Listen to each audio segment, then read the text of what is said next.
आप सब लोगों ने मेरी पिछली वाली वीडियो देखी होगी ऑटो ग्रिप प्रोज वाली, जो कि मैंने टाटा पंच को अपने घर के अंदर लिया था। तो मैं आपको बता दूं, ऑफिशियली वर्ल्ड का मैं अकेला बंदा जो ऐसा कर सकता हूँ और कोई नहीं कर सकता।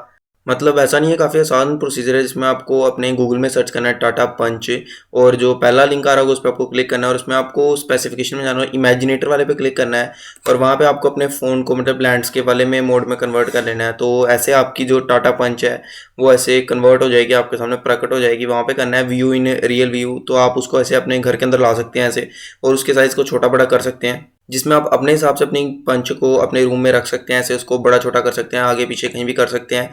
बड़ा छोटा आपको करना है तो बस आपको फ़ोन पे ऐसे फिंगर से करना है, बड़ा छोटा तो हो जाएगी पंच आपकी।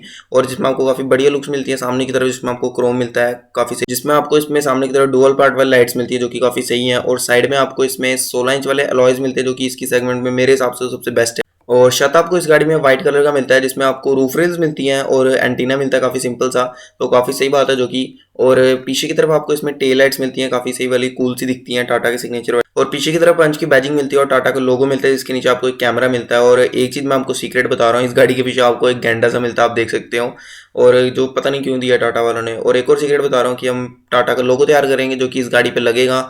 और इंटीरियर में जाने के लिए बस आप फ़ोन को आगे ले जाओ और आपको इंटीरियर जो है वो गाड़ी का दिख जाएगा, जिसमें आपको सामने जाते ही आपको 7 इंच की टच डिस्प्ले मिलेगी जो कि काफ़ी सही है। और आपको इसमें काफ़ी एडवांस स्टीयरिंग व्हील मिलता है, और जो इंस्ट्रूमेंट क्लस्टर है वो आपको सेमी डिजिटल मिलता है जो कि काफ़ी सही बात है। और डैशबोर्ड के नीचे देखें तो आपको इसमें एसी कंट्रोल्स मिलते हैं जो कि काफ़ी सही बात है, और गियर नॉब मिलता है, और साइड में आपको इसमें टायर वाल डिज़ाइन मिलता है और विंडोज़ कंट्रोल मिलते हैं। और पीछे की तरफ देखें, इस गाड़ी में आपको काफ़ी ज़्यादा स्पेस मिलती है, जिसमें कि फ्लैट है वो जो नीचे का एरिया है, तो काफ़ी ज़्यादा स्पेस बढ़ जाती है गाड़ी में। तो होप कि आपको ये वीडियो सही लगी होगी, और आपको सही लगी तो चैनल को सब्सक्राइब कर देना, और वीडियो अच्छी लगी तो वीडियो को लाइक कर देना। और एक बार फिर से बोल रहा हूँ भाई, सब्सक्राइब कर देना।